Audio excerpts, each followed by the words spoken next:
그 청약통장 가입기간 인정을 네. 만 17세부터 해주거든요. 네네. 왜 성년자가 청약을 할 수 있는데 성년자는 만 19세입니다. 그러니까요. 근데 원래 만 17세부터 가입기간 인정을 해줬는데 어. 이제는 만 14세부터 인정해줍니다. 야 이거 진짜 14세요? 예. 제가 학부모님들한테 고1 때부터 청약통장 가입시켜주세요가 아니라 네. 중1 때부터 야 우리 아들 해야 되겠다. 야.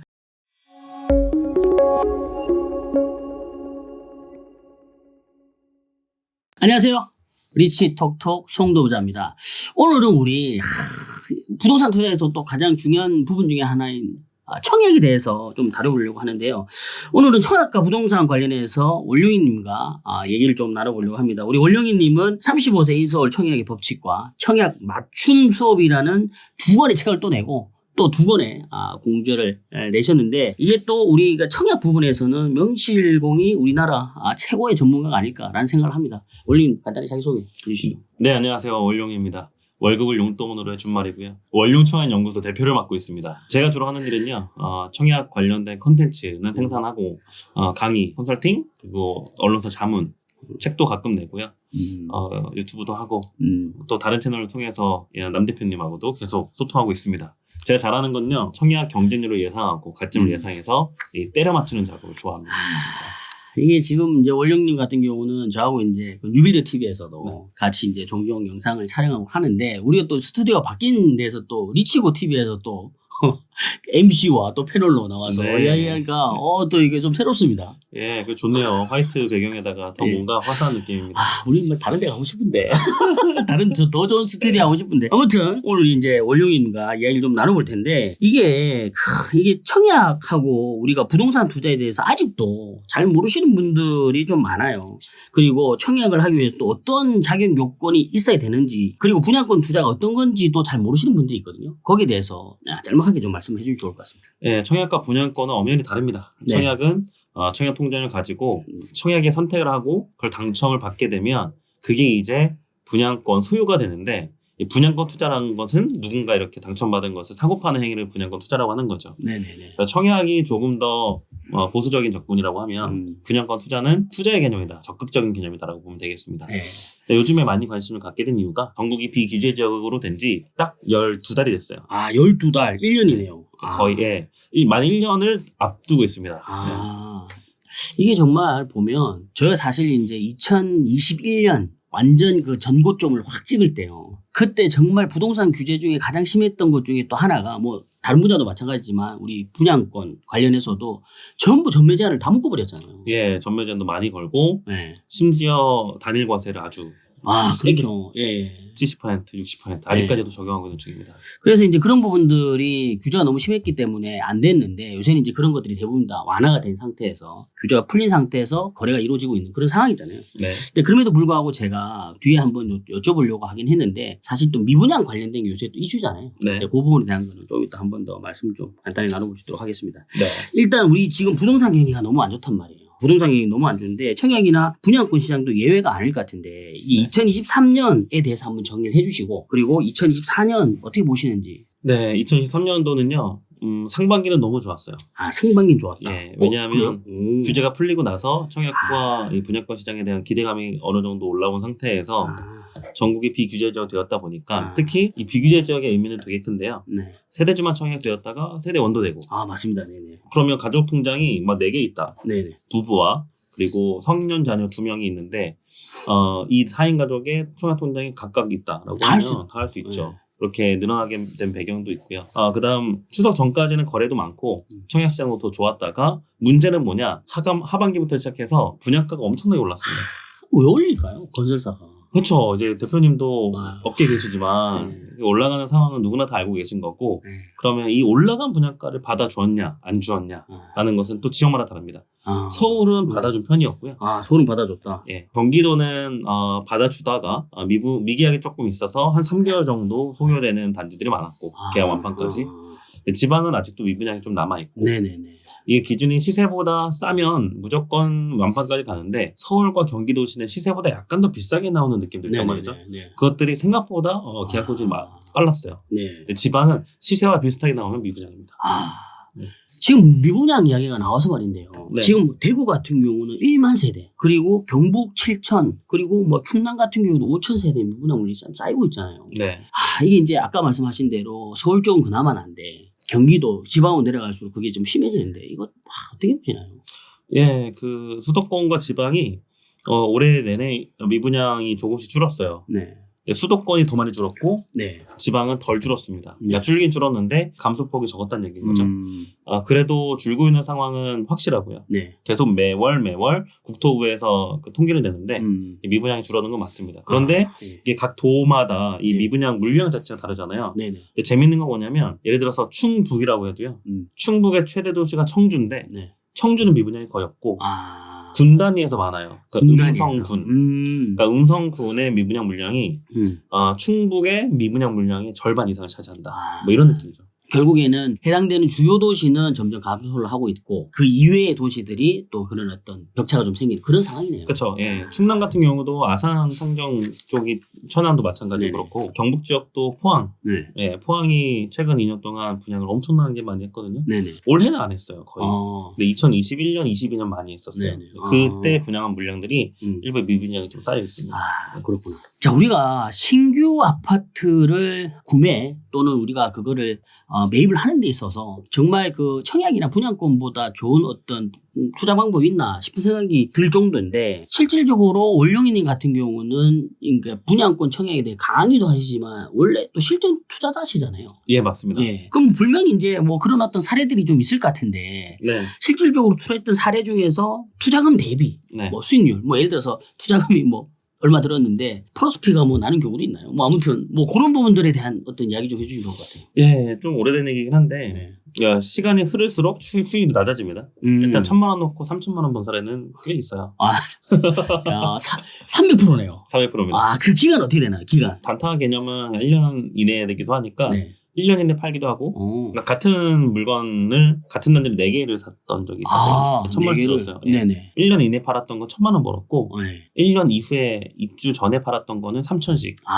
세 채를 3,000씩 팔았습니다. 이건 당연히 전매 제한이 풀렸던 물건에 대한 걸 이야기하는 거죠. 그렇죠. 예. 네. 천안의 유명한 단지입니다. 아직 이제 보유하지 않고 있으니까 괜찮아요. 네. 천안에 두정 효성 엔터프라이즈라고 2018년도 9월달, 10월달쯤에 네. 그때 많이 샀다가 그때 입주하기 전에 다 팔았습니다. 이건 2018년이네요. 네, 18년인데 2020년도까지 좀 들고 있어요. 2020년도까지. 네. 혹시 뭐 또 최근에 예. 관련돼서 지금 요새는 또 규제가 엄청나게 심하긴 한데 좀 많이 완화가 된 상황이긴 한데 뭐 최근에 또 했던 뭐 그런 사례가 있나요? 예, 올해 저 투자 은근했어요. 오. 예, 1년 동안 꽤 많이 했는데 예. 개수로 따지면 한 7건, 8건 한 것 같습니다. 많이 하셨네. 예, 판 것도 그 정도 되고요. 오. 네, 체질 개선한다고 하죠. 네네. 네. 그 중에 산 거는 일단 보유하고 있는 거니까 오해 소지가 있기 때문에 얘기 안 하고 네네네. 아주 크게 손해봐서 올 초에 손절한 게 있습니다. 아주 크게 이런 거 좋아요. 이거 자꾸 나오면은 전부 다 자기 자랑만 해. 그래서 막 얼마 벌었어. 근데 그러면 이런 거죠. 근데 대신에 요거 이야기하고 또 본 것도 이야기 한 번 더 해주세요. 그럼요. 예. 이게 참고로 강의 수입보다 투자 수익이 많기 때문에 제가 이제 좀 비싼 척을 많이 합니다. 네네. 내년부터는 좀 바뀔 것 같긴 한데. 예. 아무튼 예. 마이너스 난 1억 5천 넣고 3천 건졌습니다. 야, 1억 5천을 넣고 그럼 3천을 거의 회수를 했다라고 하면 1억 2천을 손해를 봤다는 얘기인데. 그렇습니다. 야, 이거는 뭐 어떻게 하다 이래 되신 거예요? 생수기 있죠, 생수. 생수. 예, 욕심내다가 피를 6천 주고 샀는데요. 1억 5천에도 안 팔았어요. 예. 팔걸.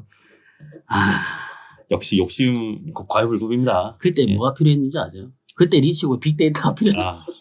생수 그때 하셨었나요? 리치곤. 지금이라도. 예. 그러면은 뭐 요때는 이제 생수구래에서 이렇게 좀 손해를 보셨는데 네. 수익이 났던 사례. 네. 그건 또 어떤 게 있어요? 수익이 났던 사례는 진짜 많아요. 네. 그러니까 투자를 최근 걸로요. 최근 걸로요. 예. 또 뭐가 있더라? 분양권 강사이지 않습니까? 네네. 그러니까 서울 선수만 해야죠. 규제 풀리자마자 네. 이게 있구나. 1년 전에 그 둔촌 주고 둔촌 주고 거기가 투기 과열지구고 세대 네. 주만 청약이 되는데 예. 저희 집은 세대 온도 청약을 했습니다. 그 당시. 왜냐하면 2순위 때는 그렇게 둔촌 주 우리 그때 같이 유비대 TV에서 같이 우리 방송도 했었잖아요. 네. 그 단지. 네네네. 그래서 아마 또 둔촌주공은 여기서 금저 중에 하나일 텐데 모르겠습니다. 피디님이 알아서 잘하실 것 같고. 아니 뭐 그냥 이야기하면 됩니다. 뭐. 그때 이제 수원 사람으로서 네. 둔촌주공을 다주택자가 넣었는데 네. 예비번호로 8428을 1,500번대 받았고 1,500번. 당연히 승부는 안 왔죠. 네네네. 아쉬웠고 네. 그 이듬해 바로 그 다다음 달에 규제제가 풀리면서 네. 1월 달부터 세대 원청약도 되고 다주택자도 1순위가 청약이 되는 거죠. 네. 그래서 어디 청약했냐? 네. 4월 달에 인도권을 청약했습니다. 인도권. 인도권. 인도권. 그 청약한 배경은 이게 제 강의에서 많이 나왔던 것 중에 하나예요. 네네. 평단가로 각 타입을 나눠서 네. 보다 가성비 있는 타입을 찍어내게 되면 네. 우리가 원하는 보통 24평, 34평이 아니라 네. 17평, 19평, 21평 초소형짜리도 돈이 될 수 있다. 이 컨셉이거든요. 네네. 그렇게 해서 평당가가 10% 이상 싼 네. 49타입인 네. 21평을 당첨받았고 21평을. 확정적으로 5천만 원 이득입니다. 확정적으로. 확정적으로. 그럼 주변 시세 대비해서 확정적으로 일단 5천만 원이 지금 높은 상황이네요. 네, 맞습니다. 금매가 옆에 뭐 마피 500에 떴습니다 하는데 분양가가 6억이고 거기 마피 500이면 5억 9천 5백 이런 식이거든요. 네네네. 근데 분양가가 5억 2천이었습니다. 싸네요. 예. 그때 싸게 분양했네. 그래서 그게 이제 전매제한 풀리면 팔 거고요. 순위를 확실하게 봐야죠. 예, 맞습니다. 네. 등기 치르면 전 안 됩니다. 실세 중과 먹습니다. 네. 그럼 일단은 등기 치기 전에 분양권 있는 상태에서 분양권 전매로 파는 형태로 그렇게 접근하시는 형태. 댓글도 이렇게 나올 거예요. 아니 원료는 그러면 1년 이후에 팔면 세금이 66%인데 다운 쓸 겁니까? 이렇게 물어보실 거예요. 그럴 수 있죠. 다운 왔어요. 손피로 할 거면 손피. 손피는 이제 불법이 아니라고 미올님이 그러셨습니다. 손피가 뭔가요? 이게 양도소득세를 매수인이 대신 내주고 그거에 따른 세금을 또 내는 것을 뭐 2번 양도세 계산하고 실제 매도인의 손에 쥐어지는 실제 수익을 손피라고 표현을 해요. 근데 그게 합법적이라는 얘기예요? 합법적이고요. 세율로 따지면 약 50%에서 55% 정도입니다. 10% 그래요? 정도 크죠. 10% 정도의 절세 효과가 있는 거네요. 그렇죠. 이 다음 주에 그 미래리버 올빼미님께서 방송 촬영을 하시거든요.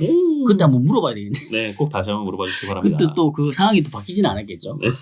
아니 근데 제가 저도 예전에 제가 이제 건설회사 나와서 지역 분석 강의를 하기 전에 제가 분양권 강의를 했단 말이에요. 아시잖아요. 알죠. 네. 근데 사실 제가 그냥 분양권 강의를 하다가 청약 분양권 강의를 하다가 제가 사실 옆에 계신 이제 원룡님과 또 다른 분 또 한 분 계셨잖아요. 그래서 그분들 때문에 제가 사실 분양권을 안 했어요. 내가 그때 뭐 해봐야 아무래도 기존에는 팬덤들이 있기 때문에 내가 그거보다는 내가 더 잘하는 데 집중하자라고 좀 방향을 돌리긴 했지만 그럼에도 불구하고 사실 저는 그런 생각을 많이 하거든요. 이게 결론적으로 봤을 때 청약의 꽃은 결국 내가 당첨이 될 만한 된가 아닌가를 판단하는 게 중요한 거고 그래서 중요한 게 가점인데 또 이제 원룡님 같은 경우는 그 가점을 잘 맞추시잖아요. 그래서 이제 그런 부분들에 대한 거를 조금 이제 수강생 분들한테도 많이 이제 이야기를 하시고 내용을 다루는 걸로 아는데 이게 사실은 우리 내용에는 없어요. 우리 이제 오늘 QCD에는 없는데 실질적으로 그거를 잘 이렇게 맞추는 것도 뭐 특별한 방법이 있어요? 그럼요. 이거는 알려드려도 따라하지 못합니다. 무시하는 거야? 예, 데이터를 보죠. 데이터를? 이게 사람들이 이 지역을 얼마나 관심 갖고 있느냐. 네, 실제적인 데이터는 말씀 못 드리긴 하는데 영업 비밀이잖아요. 네네네. 나한테 살짝. 네, 기본적으로 뭘 보냐면 청약 통장 인구를 봅니다. 해당 도시에. 청약 통장의 인구를 본다. 네. 예. 그게 다인가요? 네, 그리고 분양가와 청약 경쟁의 상관관계를 이전 데이터 5년치를 봅니다. 그래서 그런 데이터를 분석한 값을 청약 통장의 인구와 비례해가지고 다시 계산을 하는군요. 예, 그게 아주 1차적인 거고요. 또 이게 뾰족하게 들어가야 되는데 여기서 B. 알겠습니다. 자, 그러면은 다음 질문 좀 넘어가 볼게요. 이게 부동산 정책들이 아까 우리가 이야기한 것처럼 정말 많이 바뀌었잖아요. 청약과 분양권 시장에도 여유는 아니었는데 요새는 조금 이게 잠잠하단 말이에요. 근데 정부에서 최근에 혹시 뭐 발표한 대책이 있거나 아니면은 시행 예정인 거 그런 것들이 있으면 좀 설명을 해주면 좋을 것 같고 거기 맞춰서 우리가 또 이 청약이나 분양권에 대한 대처법은 뭐가 있을지 같이 좀 말씀해 주면 좋을 것 같습니다. 어떻게 보면 라이트한 건데요. 마침 오늘이 12월 21일. 예, 이틀 전인 12월 19일. 네, 그 국토부에서 보도자료 낸 게 있습니다. 청약제도 개선이 1월 1일부터. 1월 1일부터. 예, 뭐냐면 배우자의 청약통장 가입 기간을 합산해준다. 와, 완전 좋네요. 최대 3점까지. 3점. 와, 3점이면은 이거 어마어마한 건데. 그렇죠. 근데 이게 상대적인 피해를 보는 분들이 계시죠. 이미 두 부부가 가입해 있고 이미 6년 이상, 7년 이상 가입하신 분들은 그러네. 예. 그러면 이 본 목적은 뭐냐? 왜 이렇게 해주냐면 청약통장 해지율이 높아져서 이번이 사상 최대라고 하던데요. 예. 청약통장 해지가. 그래서 이거를 이제 재원이 부족하잖아요. 네. 무슨 재원이냐면 주택 그 도시기금인데 네. 이 재원을 쓸 돈을 청약통장이 가입 해지가 되니까 줄어들어서 이걸 유지시키고자 또는 신규 가입시키고자 의 목적입니다.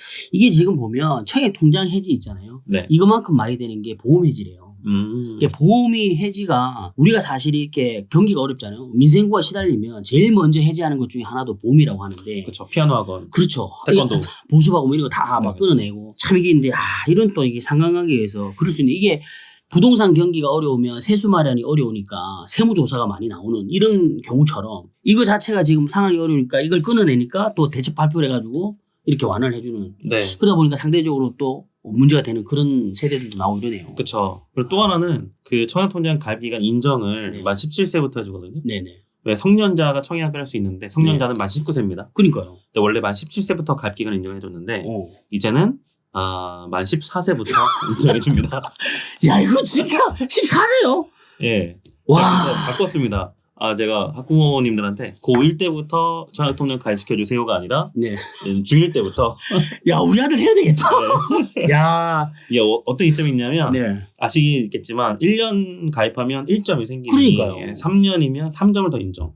이렇게 아. 정리하시면 됩니다. 만 19세가 청약할 수 있는 게 예. 1순위 조건이 이제 맞춰지는 이 기간이 딱 자기가 청약하잖아요. 만 19세짜리 네네. 꼬꼬마 대학생이. 네. 그러면 9점이에요. 9점. 아. 9점인데 이제 12점으로 바로 올라가야 되는 거죠. 와, 그렇구나. 야, 이게 확실히 이게, 그러니까 이런 부분들에 대한 거를 저는 그나마 일반인들보다는 관심을 더 가짐에도 불구하고 이런 막 정보들이 새롭잖아요. 네. 그러니까 일반적인 시청자분들 입장에서 얼마나 새롭겠습니까? 그럼요. 근데 와, 이거는 정말, 이건 지금 아들아. 아빠 손잡고 내 가자. 요런 거. 모바일. 모바일로? 네. 이게 무식한 거 티가 났네. 모바일로 된답니다. 예, 알겠습니다. 나중에 또 대출 받을 때 네. 청약통장 가입이 0.1%로 또 또 돼요? 네. 금리가 또 그 금융상품이에요, 또 이게. 그렇죠. 그렇구나. 알겠습니다. 또 적극적으로 참고해서 해보시도록 하겠습니다. 그리고 또 최근에 보니까 우리 또 올영님께서 3프로TV하고 네. 이 전국토 강의를 성황리에 잘 끝냈다고 얘기를 들었는데 그때 시방 투자자분들한테도 상당히 좀 호응을 많이 받으신 걸로 제가 알고 있거든요. 네. 그 어떤 내용인지 좀 간단하게 설명해 주세요. 그렇죠. 기분 뭐 그런 댓글 많이 올렸어요. 개인적으로는 네 분 중에 제일 좋았다. 네 분이라고 누구 이야기해요? 아시죠? 예. 갈 때마다 얘기를 많이 들었는데. 예, 알겠습니다. 그럼요. 예. 다들 잘 아시지만 저는 네. 실전 투자자. 실전 투자자. 네, 실전 베이스의 청약, 분양권 딱 얘기하니까 네네네. 조금 더 와닿은 부분이 많으셨겠죠. 네네네. 어떤 내용이었냐면 청약하지 말라라고 했기 때문입니다. 가서 청약하지 말라고. 청약하지 마세요. 매수가 났습니다. 근데 그렇게까지만 이야기를 하진 않았을 거 아니에요. 그럼요. 네. 그러니까 이 지역은 제가 12개인가 9개인가 좀 도시 안 우리가 됐잖아요. 12개 정도 했던 걸로 기억하면. 예. 그러니까 거기 각 지역에 관련된 미분양을 다 받고요. 네. 그냥 어떤 단지가 주로 미분양인지 받고 네. 이런 상황을 주로 얘기를 하고 그 다음에 그 동네의 청약 시장 분위기를 얘기했어요.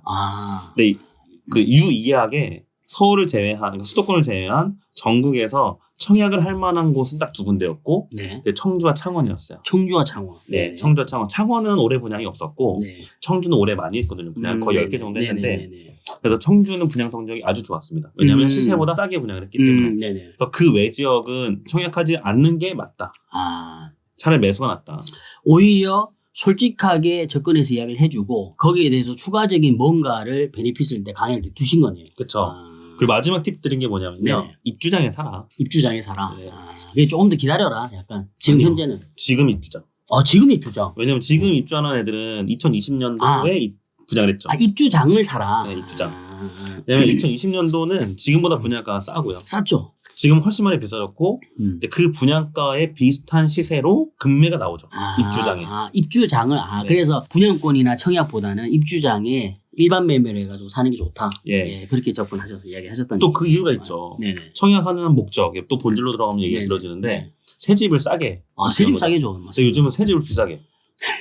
그래서 새 집을 싸게 하는 건 뭐냐? 입주장이다. 이런 맞습니다. 거죠. 사실 이게 부동산 투자하시는 분들한테는 기본인데 이게 이제 입주 물량 확 몰리게 되면 금액이 출렁하면서 훅 떨어지거든요. 전세대 매매든 그때를 공략하시는 게 사실 또 제일 좋은 방법 중에 하나인데 네. 그까지 말씀을 해주셨고 네. 자, 우리 마지막 질문인데요. 우리 청약을 기다리고 있는 많은 무주택자 분들께 하고 싶은 조언이 있으면 한마디. 방금 말씀드린 것 같은데요. 좀 더 쥐어 짜보세요. 지금 쥐어 짜보세요, 지금. 뭐냐면요. 네. 서울은 시세보다 10% 비싸도 완판이 돼요. 네네. 네. 경기도는 시세만큼 분양하면 완판이 됩니다. 근데 지방은 시세보다 10% 싸야 완판이 될까 말까. 그러니까 이 채널을 이 영상을 보고 계신 분들은 전국에서 보고 계실 거잖아요. 네네. 그러니까 본인 지역에 맞는 청약단지가 거의 없다라고 인지를 한 상태에서 10개 중에 하나 정도가 가성비 있다. 10개 중에 하나. 예. 네. 그러면 그걸 할까 말까는 면밀하게 분석해야 되고 만약에 안 하기로 했다. 즉 청약을 하기로 마음먹은 사람들 심리는 뭐냐면 내 집만을 하겠다거든요. 나중에 하겠다죠. 예, 돈이 있다는 얘기거든요. 네네. 계약금 10% 정도는. 그러면 그 돈과 집을 사려는 의지가 있다고 하면 청약이 아니라 이 의지를 다른 쪽으로 관심 돌려라는 얘기입니다. 네. 그게 이제 매수고 매수가 시세만큼 사야 되고 금매라도 싸게밖에 못 산, 조금 싸게밖에 못 산다고 하면 그래서 입주장을 사는 얘기예요. 알겠습니다. 그러면은 어쨌든 청약과 분양권도 중요하지만 지금 같은 시기에는 입주장까지 같이 고려한 투자 전략, 내 집 마련 전략을 세워야 한다. 맞습니다. 이렇게 정리를 할 수 있을 것 같네요. 자, 그리고 우리 리치 톡톡의 코너 속 코너죠. 네. 게스트님이 추천하시는 추천 도서 소개 시간인데 오늘 어떤 책인가요? 두둥. 제가 유현준 교수님의 네. 영상을 한때 엄청 많이 찾아봤어요. 대단하신 건축가. 분이죠. 네, 네. 건축가 대단한 분이죠. 네. 거기에 이제 어디서 살 것인가. 어디서 살 것인가. 책을 한번 싹 구매했습니다. 6권인가? 네. 그 중에서 이제 추천해 주시길래 바로 이 책이 바로 위에 있네. 네, 사실 네. 유현준 교수님의 책에 네네. 말씀해 놓으신 게 있어요. 내용이 상당 부분 겹친다. 이렇게. 본인 스스로 이야기하셨네요. 네, 상당히 이어져야 되니까. 예.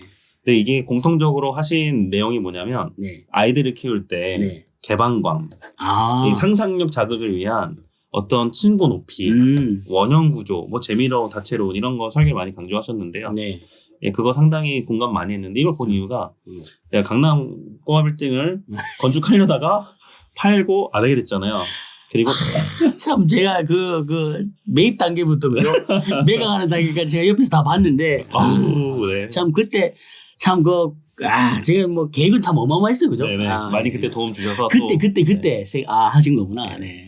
그때 보고 또 집 인테리어를 한 번 했고 또 두 번째 할 예정이에요. 예, 목전에 두고 있습니다. 네. 동시에 또 봐야 되죠. 대안을. 그러면 아예 단독주택으로 잘 지어진 것을 볼까? 어떤 기준을 봐야 될까? 뭐 이런 것까지 같이 얘기하다 보니까. 근데 결국 아파트로 들어가기로 했는데요. 예, 유현준 교수님도 아파트 사신대요. 이게 꿈과 현실은 좀 다른 거지. 이상과 현실은 좀 다르니까. 네.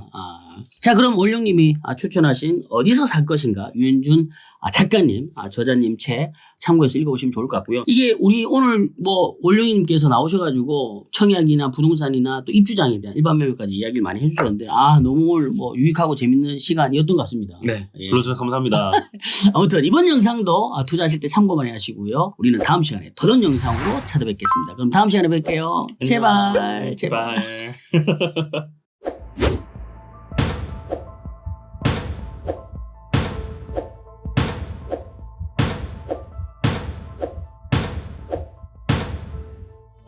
내년부터 본격화되는 이 세금 때문에 트리거가 시작이 돼서 거래량 데이터에서 그런 징후들이 보이고 있습니다. 서울의 아파트 시장은 올라갈 에너지는 없고 22년서부터는 이제는 보합이나 하락으로 내려갈 가능성이 많고요. 10년에 한 번 정도 있을까 말까 한 절호의 매도 기회가 왔다.